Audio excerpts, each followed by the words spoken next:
If you want Colts talk all year long, you're in the right place. Fires upfield into the end zone. It is caught. Jelani Woods, touchdown. He's going to fire upfield. It's broken up. Tipped and intercepted by the Colts. This is the Official Colts Podcast, giving you an updated look at what's new with the Horseshoes. Colts have it. Interception. 2 seconds left, and the Colts are going to win. In the Indiana Union Construction Industry radio studio, let's get the podcast started. Welcome into the Official Colts Podcast, presented by Wynn Las Vegas. I'm Jeffrey Gorman. Latte Larra Overton here. JJ Stankevitz here. Fully caffeinated here. Yes, and these are fun times. We were talking about it before we started rolling. It's been a while for win streaks around here. It's been a while. Plus, we got the home victory. Love to hear it. Loved hearing you after the game, as we were talking about, when you talk about with one of the top players on the team that had a great day after a victory. I love hearing your interviews. You can find it on the Colts Audio Network. But it's always better when you win around here. And I'll shut up after this. On top of that, one of my favorite moments is, and we spoke on it a little bit last week, seeing Shaquille Leonard up in the suite and blowing kisses and loving the fans who are loving him on top of a great victory. That was a special moment. What a classy move all around. Shaq wanted to be there for his teammates. His teammates wanted him there, wanted to have that opportunity to celebrate him by playing the tribute video in stadium, and for all the fans to be able to celebrate him and what he has meant to this organization. It's so good to see him there with the family, happy, smiling, so appreciative of all of the support and all of those well wishes. It was a really good moment. And then also, you have to feel like that manifested the big takeaway from the defense as well, because it was maybe 2 or 3 plays later that Ronnie Harrison Jr. comes up with the interception. The guy so who felt like a very fitting moment to have Shaq Leonard there. The guy who was playing Will linebacker, who made the move to Will linebacker and got signed to the 53-man roster to replace Shaquille Leonard on the 53-man roster. Great story. And also, by the way, rarely do splits like this happen as, I don't want to even say amicably, but with almost like a no hard feelings type thing between the Colts and Shaquille Leonard. And that moment on Sunday, I think, really cemented it. Shaq will always be welcome back here in Indianapolis. He's got a legacy here that is, goes beyond football. We may be rooting him on in the playoffs as well as our Colts. Sure. I mean, other side, if you look at some of the reports that he might be in Dallas today, and maybe he's going to Philadelphia. Good. Yeah, good for him. Good man, yeah. Great moment, great win. Obviously a 7-point win, beating Baker Mayfield. We're on to this thing now that everybody's talking about, and it's the playoff picture. Where we're at right now with 6 games left. What's it going to take to find our way in? I've heard many people say if this team gets to double-digit wins, you're a lock to make the playoffs. Yeah. I don't know if I believe that or not, because I've seen some crazy things in the last couple of years, JJ. It's not a lock, but basically if you get 10 wins and you miss the playoffs, you're really unlucky. Like, historically unlucky. You could still make it at 9-8, but there are a lot of teams that are in the mix. You look at Denver, Houston, Buffalo, Pittsburgh, Cleveland. All those teams kind of right now 6 or 7 wins right in that mix. Getting in with 9 would take a lot of weird stuff happening. How many you got to win? We got 6 left, Larry. I know you want 6, but we're going to have to get to the double digits, or can a 9 squeak in? No, I think that with the way the schedule is lining up and the opponents that you have in so many winnable games, I think it's very feasible that you can win 11 games. With the beautiful. Yeah. Well, I think the path here, minimum 10. Yeah.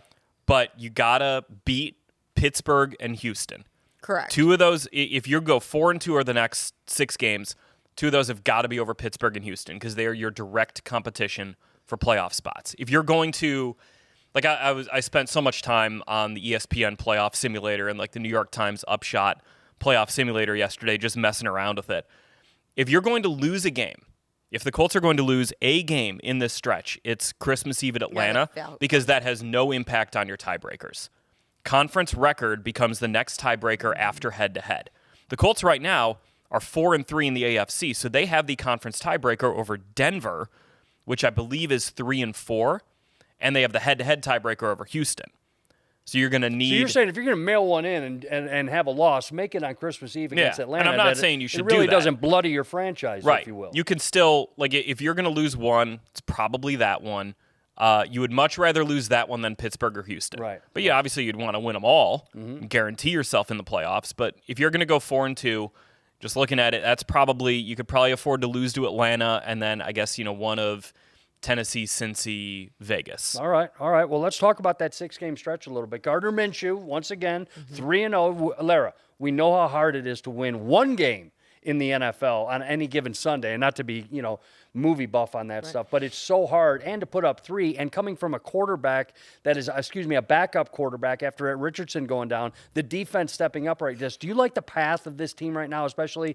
You're gonna need a running game, and you are gonna have to have good quarterback play from here on out. I like it right now because of the innovation we're seeing within the offense from Shane Steichen. I mean, the 4th down call alone, bringing in Zaire Franklin as the fullback in that situation. I just think What'd you think? Really? What did you think? Did you think he was getting the football? No, I thought that he was going to block for Jonathan. Yes, I thought same. it was going to be a JT run, but you put Big 44 up there because who's getting through that guy, right?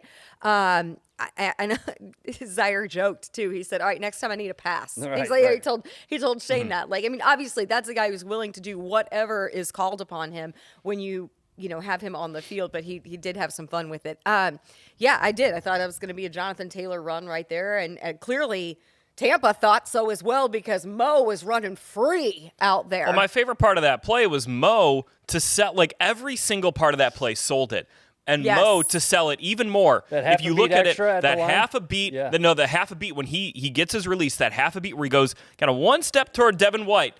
So Devin White out of his peripheral, all right, I got this guy coming to block me. This is definitely a run. Yeah. And the only guy who sees it is Servassier Dennis, the linebacker on the right side. And by the way, I would like to apologize to Servassier Dennis. Go ahead, yeah. I mispronounced his name for half the game. What'd you call him? Servassier Daniels.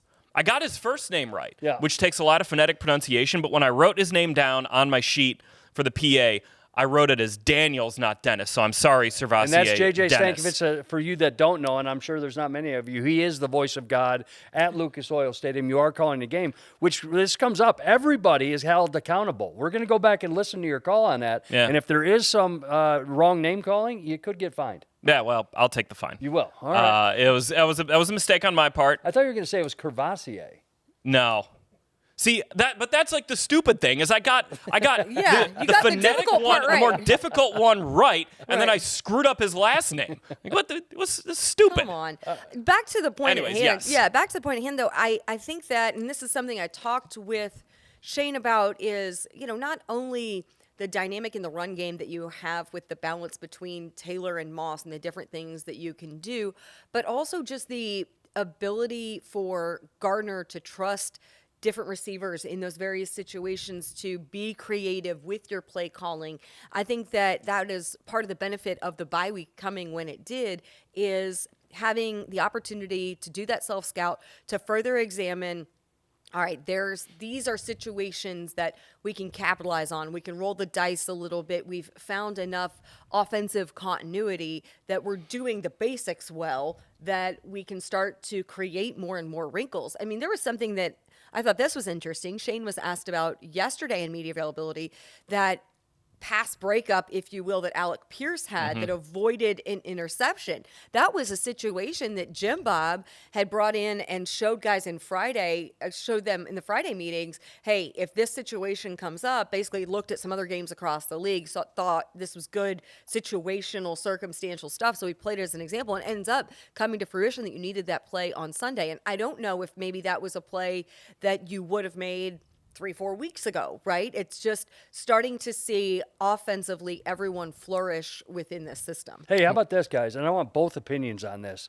He is a 4th down riverboat gambler, and when I say he, I mean Shane Steichen like this. He's not alone across the league like this. This isn't a new wrinkle. This is, it's 4th down at the midfield and it's 4 yards to go. Well, this is a go for it situation. That's becoming commonplace. It is, and it's because you look at those situations, and Shane talks about, it's all on feel. Shane is not a heavy, the analytics say to do this, so I'll do that. He's, okay, maybe the analytics say this, but you know what? We practice these plays this week. We put them in. We feel good about them. Let's go run them. And I think that's something that kind of gets lost in the 4th down discourse that is so honestly exhausting that we've gone through over the last couple of years of kind of the older guard saying, you know, take the points, punt, whatever. And the newer, younger coaches like Shane coming in and saying, why don't you just go for it? It's 3-4 yards, 1 yard. And to feel like you can call those plays, you have to be confident that you can execute them. You get them in practice, or you draw them up and players are excited about running them. Like the Colts didn't even run that pass to Mo. In practice, they just did it in walkthrough, but they thought, if we get this look, we can run it, and they got the look, they ran it, and it gained 30 yards. Say you can never run that play again this year, right, Larra? Well, I don't know about that. You're going to run a variation off it? Yeah, absolutely. I'm saying that particular play. Hold on. Credit to Tom Manning, tight ends coach. Yes. That was his addition. Shane told me it was like something that was kind of buried at the bottom of the call sheet that Tom Manning implemented last week. Yes.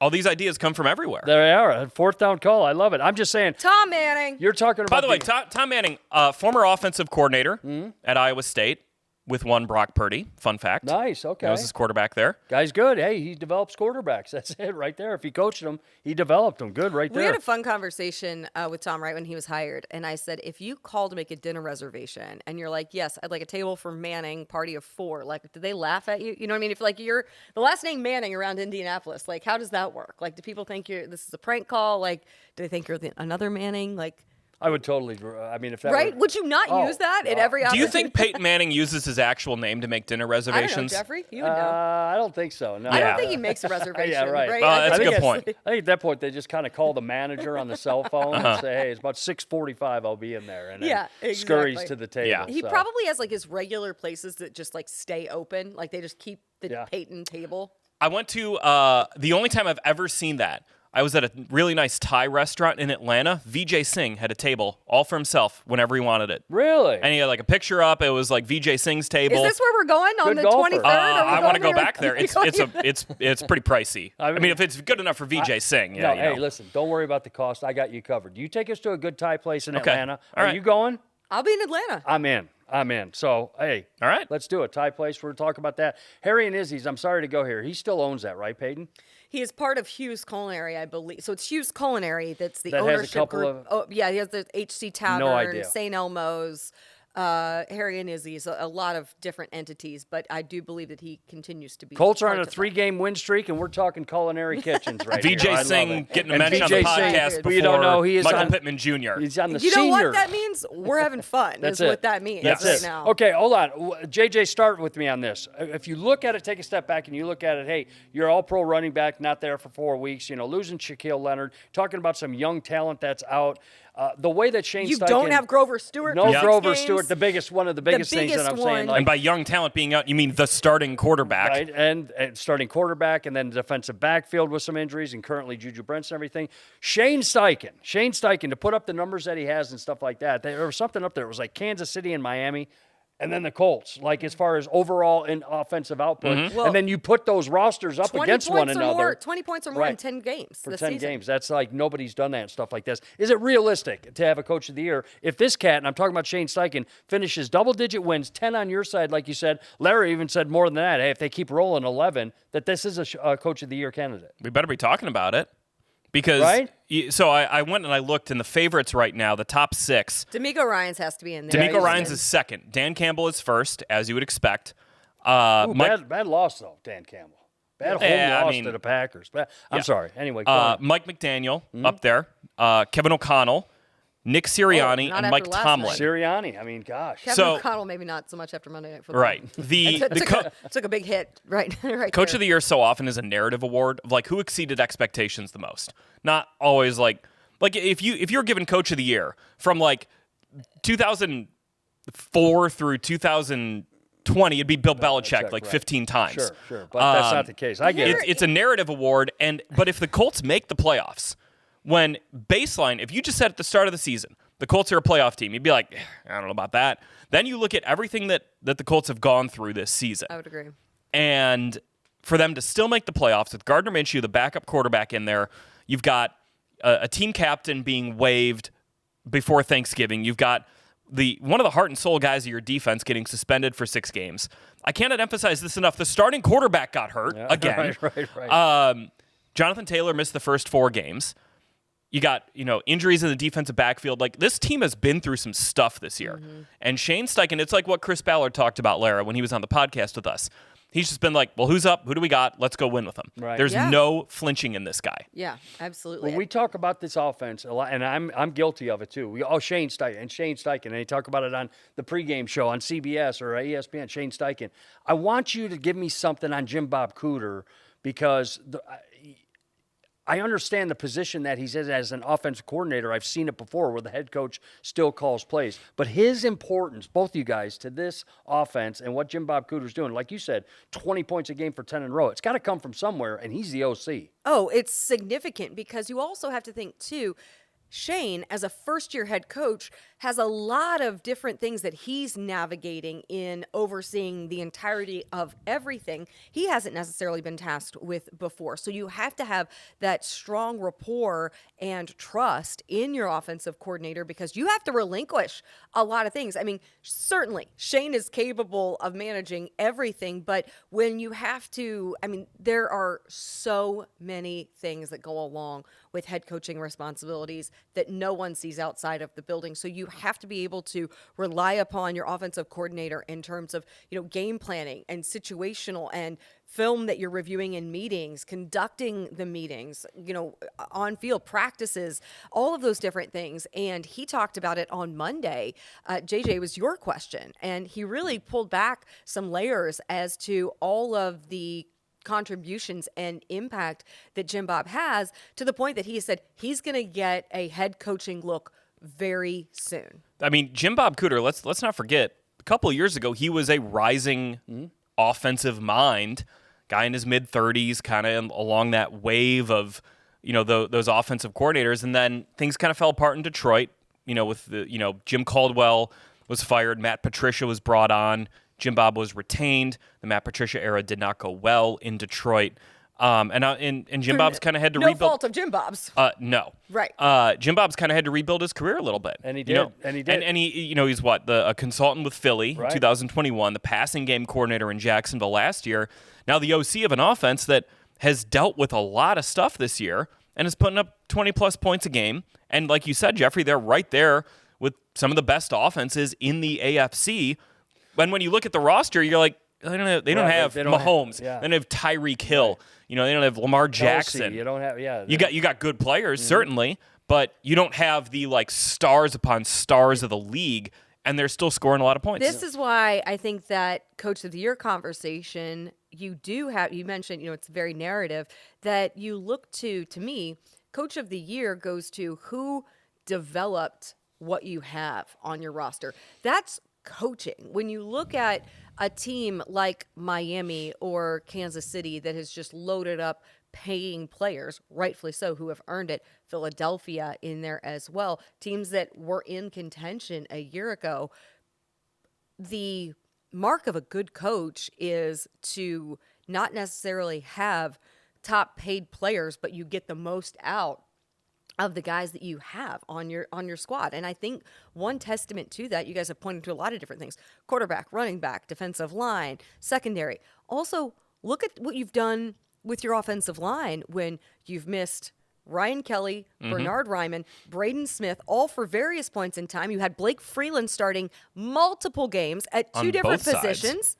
Yes, exactly. Left and right. And you've had Wesley French stepping in, for 4 games this And against, season? by the way, it's not just that Wesley French has stepped in.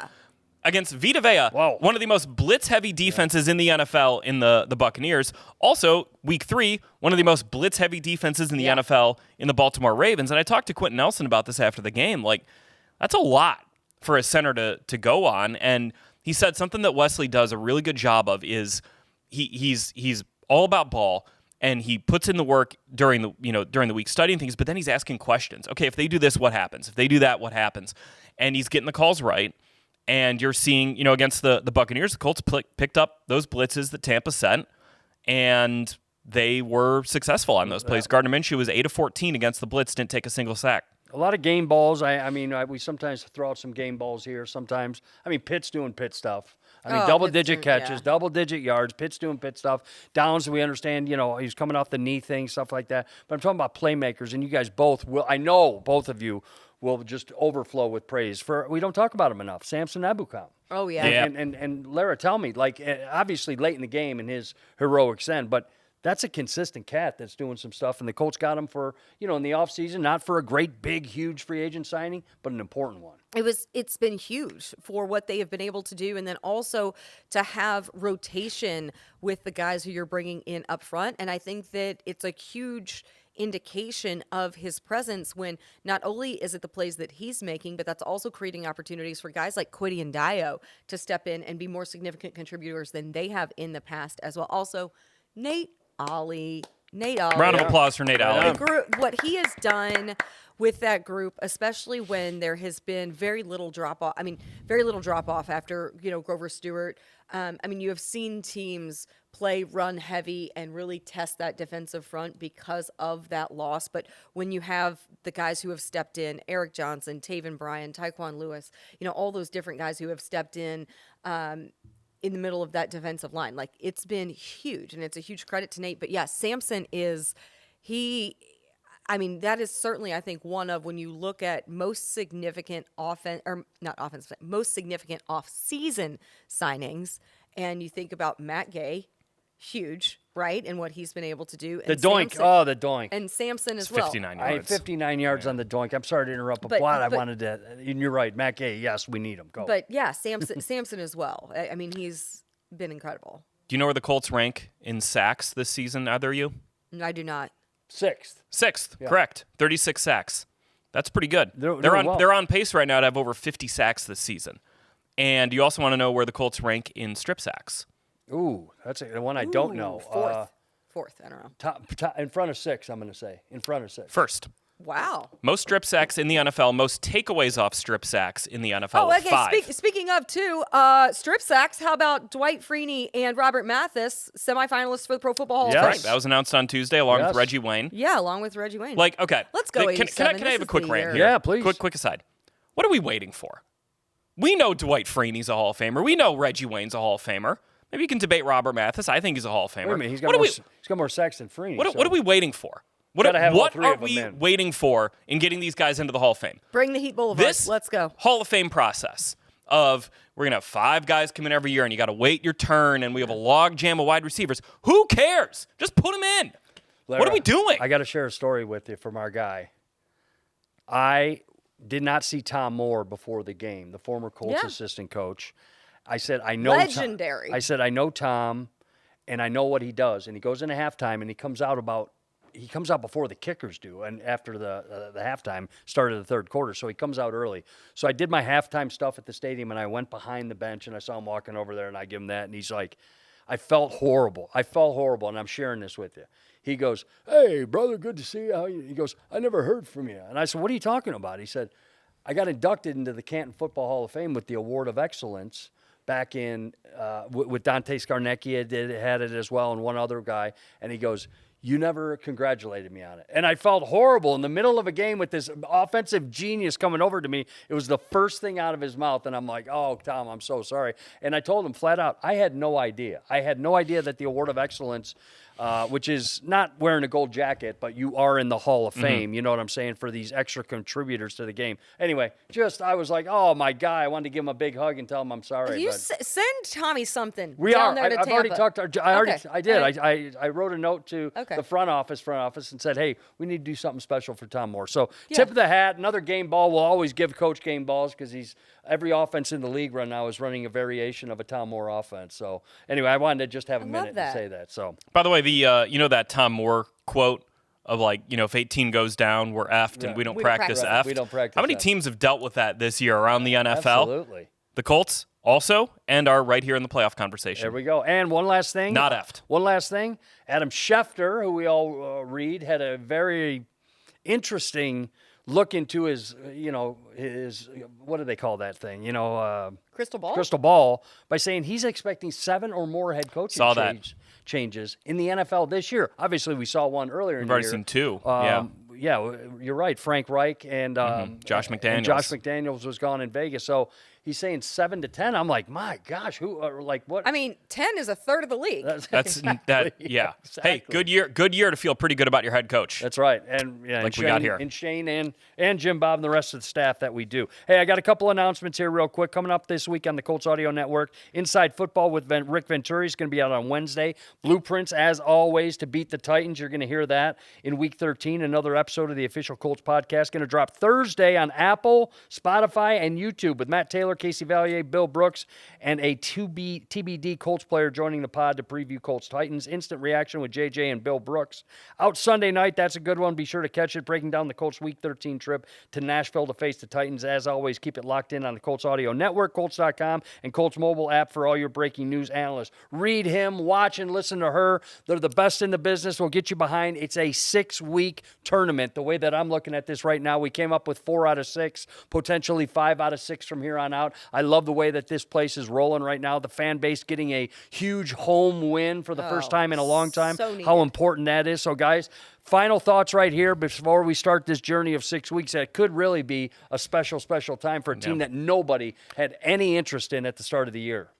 I just want to kind of close on this. That the fact that the Colts are even playing meaningful games in December right now is impressive. When you zoom out on this season, that the Colts are entering December as the 7th seed and are going to play big games against Pittsburgh, against Cincy, maybe to end the season against Houston. This season is a really great foundation for what Shane Steichen can do here. Make the playoffs, don't make the playoffs. I'm feeling great about 2024. Get Anthony Richardson back. Get some more pieces in here. Keep some of the guys you have here. I feel like you've got the head coach.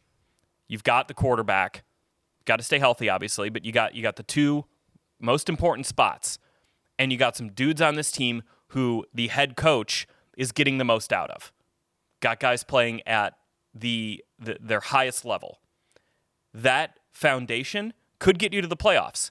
Next year, I can't wait to see where it goes. Above and beyond. And Larra, it's like next man up. We talked about that earlier in the show and stuff like that. It's going to take 53 men to make this thing run. If somebody goes down, somebody has to step up for this 6-week run. No question. And what I like is that, like, I was talking to Shane about these 3 wins in this win streak, the stack of wins that you have had, back-to-back games on the road, a game at home. Now you're going back on the road for 2 games. But in those wins, they've all been different types of wins. You've had to win in different ways. I was like, what's been the common thread? And he was like, it's taking care of the football, win and turnover battles, like what it is. And what I like is that this team has found ways to win that have not been sexy or flashy or all that exciting. They've figured out these like kind of dogfight, ugly win type of games, but then you have also had games when your offense has been really exciting and really fun to watch, like what we saw last week at Lucas Oil Stadium. And so I think that that's something for me. I'm not even thinking about, like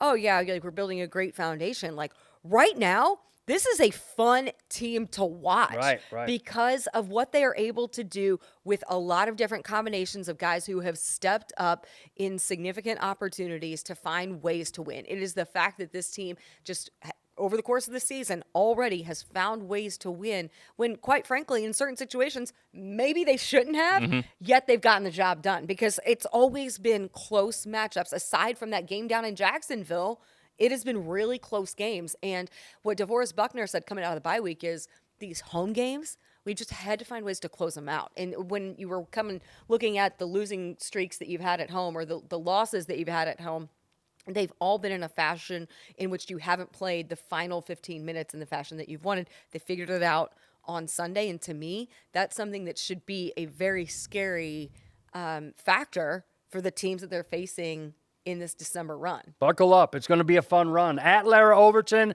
on Twitter X, at JJ Stankevitz, and find them on Colts.com. You want the latest and greatest on your team? Go to Colts.com and follow these 2. They're the best in the business. Great job, by the way, up in the big booth at the live game. Except I for thought you had screwing up that extra guy's energy. name. I picked up a little bit extra energy out of you on some stuff like this. You're getting into playoff mode right now. You should be getting into playoff mode. I know you're always in playoff mode. So listen, let's have a fun next 6 weeks. We'll come back next week and do the same thing. We'll discuss it. We'll dissect it and find out ways to keep winning. The playoffs are right around the corner. Fingers crossed. Have a great week. We'll talk to you in a bit.